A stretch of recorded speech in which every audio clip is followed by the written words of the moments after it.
कांग्रेस ने अपनी इलेक्शन की कैंपेनिंग में इल्जाम लगाया 12%, 12%, 12%, मगर 12% का जिक्र अपने मैनिफेस्टो में नहीं किया। मैं जानना चाह रहा हूं चीफ मिनिस्टर साहब से, ठीक है इन्होंने नहीं दिया, क्या आप देने वाले हैं? क्या आप देंगे? क्या आप सिंसियर हैं? सवाल है। और असेंबली के रिकॉर्ड्स को उठाकर देखिए, मजलिस इत्तेहादुल मुस्लिमीन की तरफ से मैंने खड़े होकर उस वक्त कहा था 12% मिलता है, मिलने दो नहीं, हमको 4% जो हम हासिल करें राजशेखर रेड्डी साहब के दौर में उसको कायम रखना, यह बड़ी जिम्मेदारी है। तो आप ठीक है ये नहीं दिए, आप दे रहे हैं क्या? बताइए, क्या आप देंगे क्या? और मैं राजशेखर रेड्डी साहब को हर वक्त याद करता हूं क्योंकि वो एक हमदर्द शख्स थे। और अगर कोई कहता है कि हम कांग्रेस के करीब थे, तो मैं ये कहना चाहता हूं कि हम कांग्रेस के करीब राजशेखर रेड्डी की वजह से थे, उनके अखलास की वजह से थे, उनकी मोहब्बत की वजह से थे।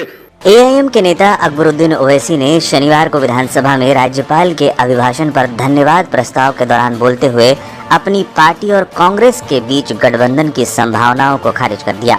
अकबरुद्दीन ओवैसी ने कहा, विकास के मामले में लोगों को बेहतर सेवाएं देने के लिए एआईएमआईएम कांग्रेस को अपना समर्थन देगी। अपने भाषण के दौरान ओवैसी ने कहा, वाईएस राजशेखर रेड्डी जब मंत्री थे तब एमआईएम ने कांग्रेस का समर्थन किया था। एमआईएम ने पुराने शहर में अधिक विकास, पीने योग्य पानी, मेट्रो रेल और अन्य सुविधाएं प्रदान करने की मांग करते हुए कांग्रेस का समर्थन किया था। वो हमारे लिए काम करते थे, इसलिए हम उनके करीब थे।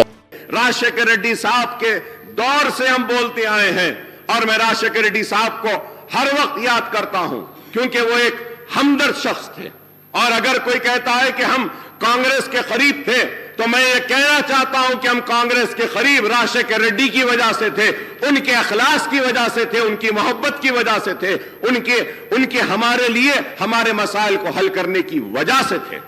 हम राजशेखर रेड्डी साहब के बेशक करीब थे, हमारे काम करते थे। ओवैसी ने अपने भाषण के दौरान ये भी मांग की कि सरकारी छात्रों को उर्दू भाषा में प्रतियोगी परीक्षाएं आयोजित करने की अनुमति देने पर भी विचार किया जाए, जिससे सैकड़ों मुस्लिम छात्रों को सरकार में नौकरी पाने में मदद मिलेगी। इस दौरान ओवैसी ने ये भी कहा कि कांग्रेस सरकार को अपने घोषणा पत्र में किए गए सभी वादों और सोनिया गांधी द्वारा घोषित 6 गारंटी को पूरा करने के लिए सालाना 2,16,000 करोड़ रुपए की जरूरत है। वो ये पैसा कहां से लाएंगे, इसके बारे में भी जरूर बताएं। हम कांग्रेस को उनके वादों को पूरा करने में उनका साथ देंगे। साथ ही तंज भरे अंदाज में ये भी कहा, आप तो सबसे पुरानी पार्टी हैं और हमें पूरा यकीन है आप अपने वादों को पूरा करेंगे। Congress have ruled this country and ruled the state 16 times, sir. Very learned people are there, educated people are there. They know how to rule, and I am sure and I am confident they are going to fulfill the promises.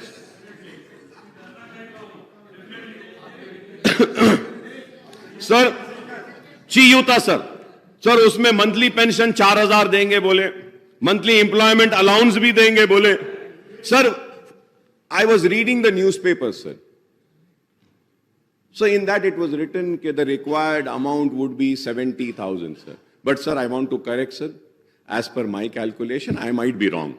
I'm not saying that I'm perfect. I might be wrong. Kindly you give the right figures.